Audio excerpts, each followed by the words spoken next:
Most Americans grow up learning the stories of pilgrims, pioneers, and presidents. But almost no one knows that the first man to cross the future United States on foot, the first to map the deserts, speak the tribal languages, survive slavery, and negotiate peace between nations that no European had ever heard of, was a man history nearly erased. A man not born in America, a man not born free. A man who should have died 100 times, yet lived long enough to change the continent forever. His name was Mustafa al-Zemmouri, but the Spanish called him Estebanico. This is his story, the story of the forgotten black explorer who walked across the unknown. The boy from the edge of the desert. The sun over Azemmour, Morocco, did not rise gently. It exploded over the horizon like a blade of fire. From the rooftop of his family's mud-brick home, young Mustafa watched the Atlantic waves crash against the dark stones of the port. Merchants shouted in Arabic, Berber, Portuguese, Spanish, even Wolof. Ships drifted in and out carrying silk, sugar, spices, and men who spoke 10 different languages. Azemmour was a crossroads, half trading city, half battlefield. Portugal had seized it decades earlier, and though Moroccans still lived there, the flag that flew above the fortress was not theirs. Mustafa was 12 when he learned what power meant. He had been delivering dates to the docks when a Portuguese officer grabbed him by the collar. "Boy, speak," the man barked. "In which language?" Mustafa asked calmly. The officer blinked. Arabic, Portuguese, and Spanish all came from the boy's tongue with ease. That talent would save Mustafa's life many times, but it could not save him from what happened next. When Mustafa was 17, a war broke out. The Portuguese garrison demanded taxes the townspeople could not pay. Skirmishes turned into battles, and in the chaos, Mustafa was captured and sold as a servant to a Portuguese noble.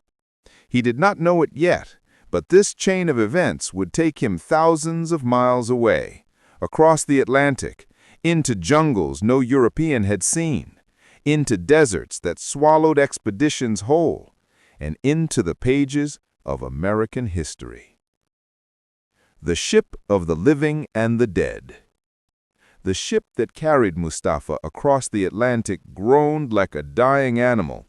Its belly was packed with soldiers, servants, explorers, horses, armor, crates of weapons, sacks of European wheat, and dreams of a new empire.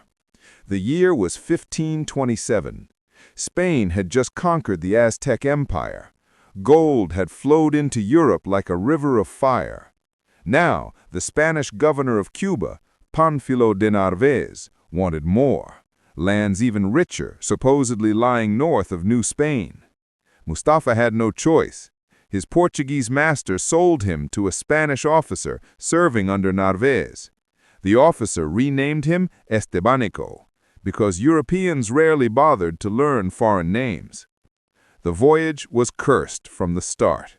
Storms shattered masts, food rotted, water ran out. Men fought over scraps like animals.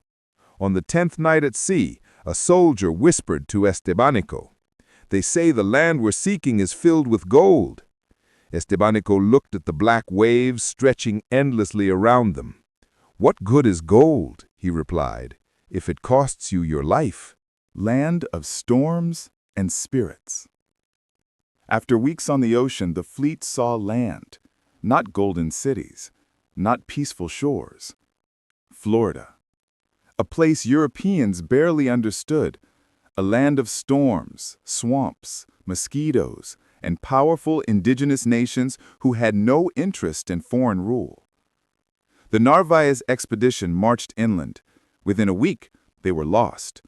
They fought through mangrove swamps, mud that swallowed horses, and forests buzzing with life that Europeans had never imagined. Estebanico carried supplies on his back, helped between Spanish and indigenous groups, and learned quickly that survival had nothing to do with weapons and everything to do with listening. He learned the ways of the land, which plants could be eaten, which animals signaled danger, which tribes traded peace, and which demanded war. But the Spanish refused to listen to him. They were looking for gold. They found only death, disease, lightning, snakebite, arrows from warriors defending their homes. Men disappeared into the green darkness and never returned. Within a year, the Narvaez expedition collapsed. Only a handful remained alive. And then disaster struck again, a hurricane so powerful that the survivors built crude boats and attempted to push themselves along the Gulf of Mexico. The boats fell apart. Men drowned screaming. Waves crushed others. Estebanico, along with 3 Spaniards, Cabeza de Vaca, Alonso del Castillo, and Andrés Dorantes, washed ashore on an unknown land. They had no maps, no weapons, no food, no idea where they were. But they were alive, barely. Years of slavery, years of learning. The wrecked survivors were soon captured by indigenous groups living along the Gulf Coast. For years, Estebanico lived among them, not as a Spaniard, not as a free man, but as a servant who gradually earned trust. He learned tribal languages faster than anyone. He hunted with handmade bows, fished with nets, carried goods during seasonal migrations, and healed the sick using herbs. He became something new, a bridge between worlds. The Spanish survivors depended on Estebanico for everything: food, translation, protection. Years passed, then seasons. Then entire tribes began to speak his name. Word spread across hundreds of miles. A dark-skinned healer walks among us. He speaks many tongues. He brings peace. It was no longer Estebanico the slave. It was Estebanico the traveler, Estebanico the mediator, Estebanico the man who crossed nations without a sword. The Walk Across America. By 1534, the small group of survivors were free. They began a journey almost impossible to imagine, a 3,500-mile walk across the future United States. They crossed Texas plains, New Mexico deserts, Arizona canyons, tribal nations who had never seen Europeans. Everywhere they went, Estebanico was the spokesman. His voice carried weight. His gestures established trust. Tribes welcomed him with gifts, turquoise, feathers, food, shelter. He could read landscapes like maps, sense danger from silence, and speak to chiefs with a calmness the Spanish envied. Cabeza de Vaca later wrote in his memoir, "Without Estebanico, we would have died in the first village."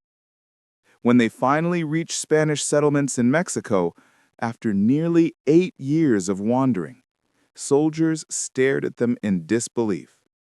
Out of 300 men, only 4 survived.